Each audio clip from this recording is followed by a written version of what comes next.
Bapak lihat kan sekarang seorang tokoh budayawan, seorang doktor, profesor, semua kan kayaknya kan membenarkan yang mereka itu. Padahal kalau menurut saya mereka itu nggak bener ya. Ancaman-ancaman atau argumen-argumen Abraham Samad, argumen-argumen yang disampaikan oleh Roy Suryo di banyak tempat, di media, di televisi, membuat penyidik ketakutan. Nama saya jadi penyidik sudah bulan yang lalu Pak, sudah saya jadi tersangka. Udah P21 ini? Sudah P21 sekarang kalau saya.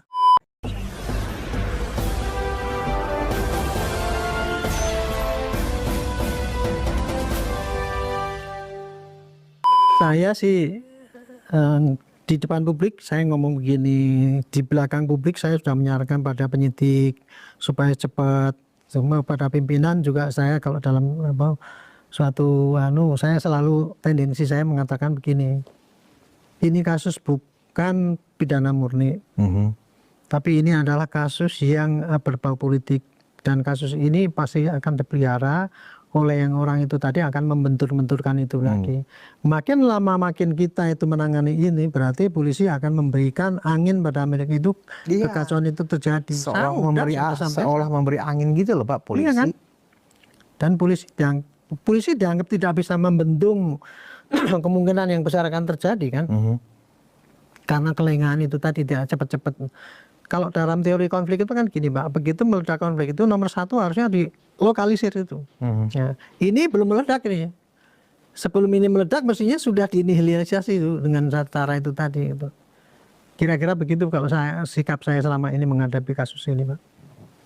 Iya, bayangkan harusnya Pak Arianto sebagai orang senior ya, seharusnya sudah bisa memprediksi kalau ini berjalan normal. Pak Arianto sendiri aja ragu juga untuk menyampaikan bahwa enggak, hari Jumat ini mereka akan menurut prosedur sih sudah selesai semuanya, sebentar lagi P21, TSK-nya diumumkan ya kan, bahwa di antara 12 orang ada nggak TSK itu kan urusan penyidik, tapi setidaknya ada keberanian gitu loh. Ya, memang harusnya gitu. Pak Arianto.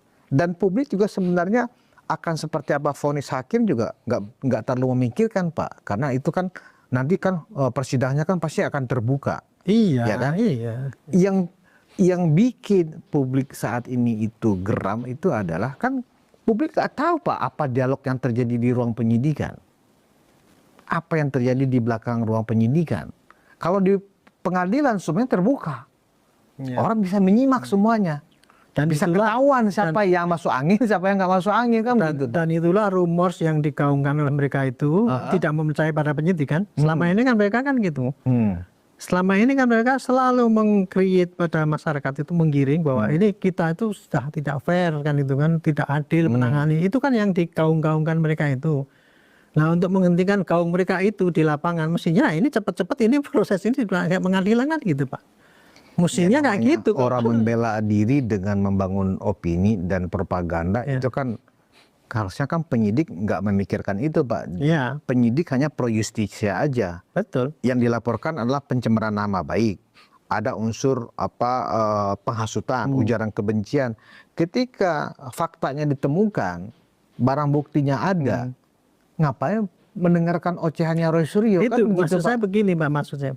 Penyidik pasti begitu Pak, prinsipnya gitu. Prinsipnya gitu. Pokoknya kan kadang-kadang penyidik ini, kalau penyidik yang biasa yang tidak berpolitik ya, yang penting saya kerja bener lah gitu. Tapi dalam menghadapi kasus ini ya, penyidik itu jangan hanya berpikir bahwa ini kasus murni. Tapi ada agenda di luar itu tadi ya, mungkin keruh itu tadi, makanya dia prinsipnya harusnya ini jangan sampai memberikan kesempatan pada orang itu menggoreng-goreng kasarannya itu. Ini saya percepat. Inilah yang saya belum melihat selama ini kepada semangat penyidik itu untuk mempercepat penyelesaian ini loh. Dia terlalu itu tadi seperti saya katakan. Saya dulu pernah menangkap orang 91 itu 3 hari selesai berkasnya gitu. Sampai saya ngomong gitu loh Pak. Itu untuk mengatakan untuk memberikan petunjuk secara tidak ini ya. Terlalu lama lah kalau Anda itu menentukan tersangkanya ini. Makanya saya kasih contoh itu, kalau saya dulu 3 hari selesai, seminggu sampai selesai. Pak Arianto curiga jangan-jangan penyidiknya sudah tidak netral, jangan-jangan juga sudah terpengaruh politik. atau terpengaruh opini publik. Penyidik alasannya penyidik terlalu berhati-hati, alasannya mesti kayak gitu. Terlalu berhati-hati, tapi dengan kehati-hatian itu dia nggak mikir risikonya lebih besar, eksesnya kan gitu kan. Jadi Pak Arianto lebih memilih diksinya penyidik berhati-hati. Ya, atau pasti yang diomongkan lebih berhati-hati karena menjadi atensi publik. Bahwa muatannya berhati-hati itu karena penyidik juga mungkin terafiliasi politik yang barangkali nggak cocok juga dengan Pak Jokowi, bisa jadi seperti itu. Ya, saya nggak ngerti, kalau ibu saya nggak ngerti. Tapi intinya pasti kalau ditanya. Bukankah penyidik itu kan harus netral, Pak, harus profesional, tidak terkait dengan kepentingan politik. Gini ya Pak ya, saya kan mengatakan memang penyidik harus berhati-hati kan gitu kan. Hati-hati itu apa? Jangan sampai trader, ada suatu hal bukti yang nggak masuk kan gitu. Tapi untuk kasus ini kan sudah terlalu banyak buktinya itu Pak. Jadi sebetulnya dia nggak ada alasan lagi untuk terlalu berhati-hati. Saya justru bingung Pak Arianto. Terlalu banyak buktinya tapi kok masih berhati-hati loh. Kayak itu saya bilang boleh berhati-hati, khawatir barang bukti yang harusnya banyak ini susah didapatkan, barang buktinya sedikit. Nah ini kan sebaliknya Pak, barang bukti sangat banyak, iya kan? Tapi kok malah Pak Arianto menggunakan diksi tadi berhati-hati penyidiknya. Alasan yang sampaikan masih gitu Pak.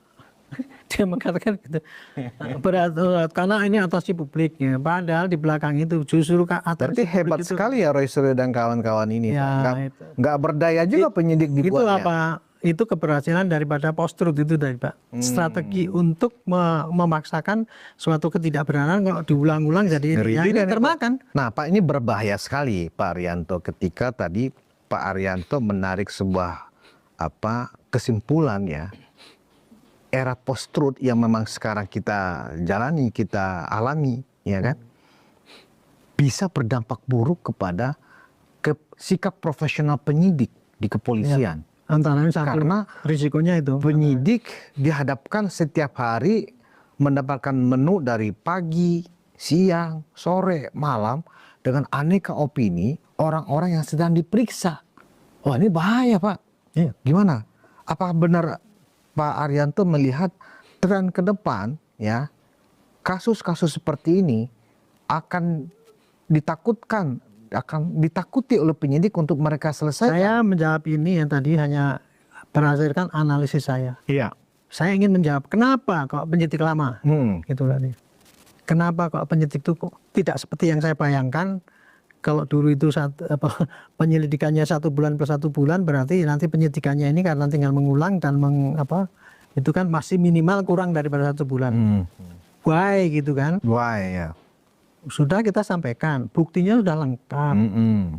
Bahkan ya kalau saya menambahkan gini Pak, bukti-bukti yang dipakai ini tidak cukup hanya yang sebelum dilaporkan Pak. Tapi setelah dilaporkan ini banyak bukti mendukung juga kan itu masih bisa ditambahkan. Jadi bukti itu udah overloaded lah kira-kira. Dengan bukti yang overload dan kemudian prosesnya sudah sesuai dengan KUHP, kenapa kok tidak cepat-cepat diselesaikan kan itu kan? Pasti yang disampaikan kan kehati-hatian.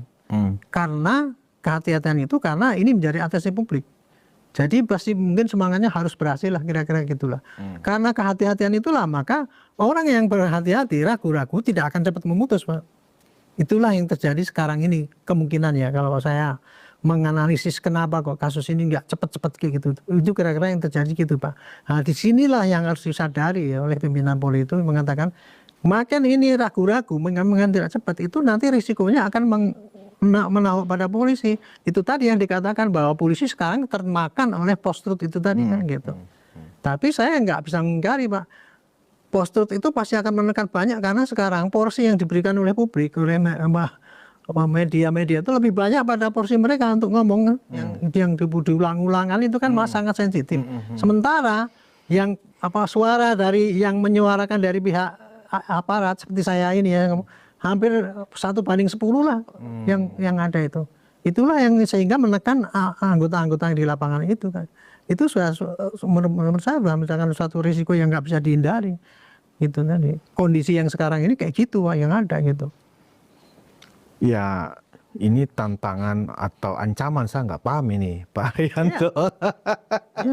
Bisa mendekati ini ancaman kepada makanya, Pak, sikap profesional polisi nih Pak dalam menangani kasus. makanya Pak ya, kalau saya di dalam tampil seperti ini, saya tujuannya adalah memberikan klarifikasi pada publik. Ini loh yang terjadi. Karena saya ini sekarang prihatin Pak.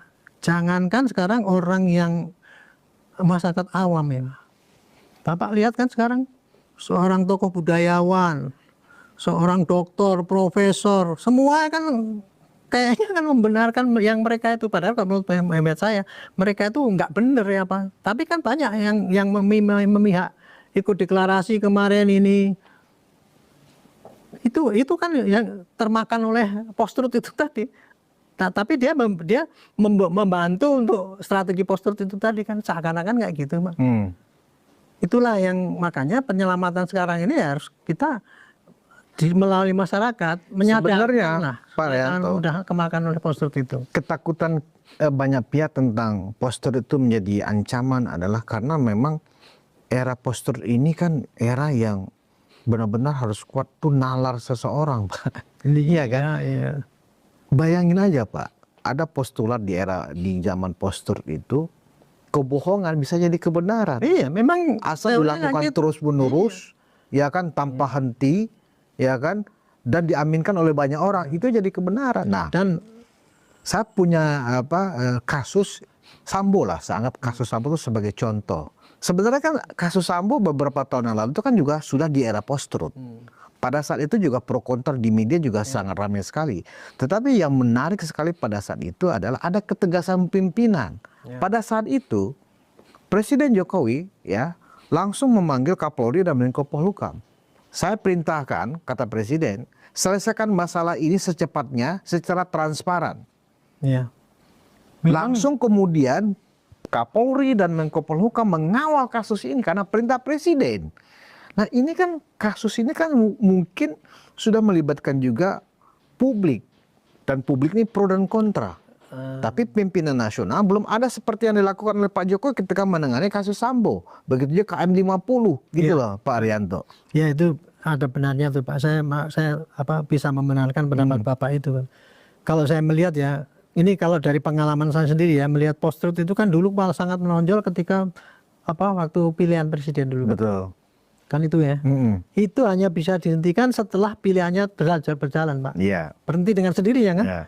Nah, sama juga dengan ini kalau saya harap ini post-truth ini Pak akan terus menggema kalau ini dibiarkan, nggak cepet-cepet divonis di ini. Nah kalau untuk Sambo dulu Pak itu kuncinya, saya dulu waktu itu ya saya jadi terkenal di TV ini karena saya tampil di Sambo itu. Iya, saya mengatakan ini apa yang terjadi itu kayak gini. Saya mengatakan dulu waktu ini, alangkah bodohnya polisi itu, saya bilang itu. Masa ada anggota mati, kemudian yang diperiksa itu tembak-menembak. Saya sebagai Barada waktu itu, kalau ada orang anggota mati, ya harus bikin laporan model B, bahwa ini kenapa matinya. Bukan langsung diumumkan satu hari langsung, oh mereka tembak-menembak. Nah itu kan, disitulah saya kemudian saya dianggap terbuka. Nah disinilah, kalau untuk post-truth dulu itu, kuncinya kenapa bisa jadi selesai, karena apa? Pak Jokowi perintahkan jangan ditutup-tutupi. Jangan ditutup. Ya kan? Transparan. Itu kuncinya Pak. Jangan ada yang ditutup-tutupi. Ya kan? Itu akhirnya kan terbuka. Betul. Itu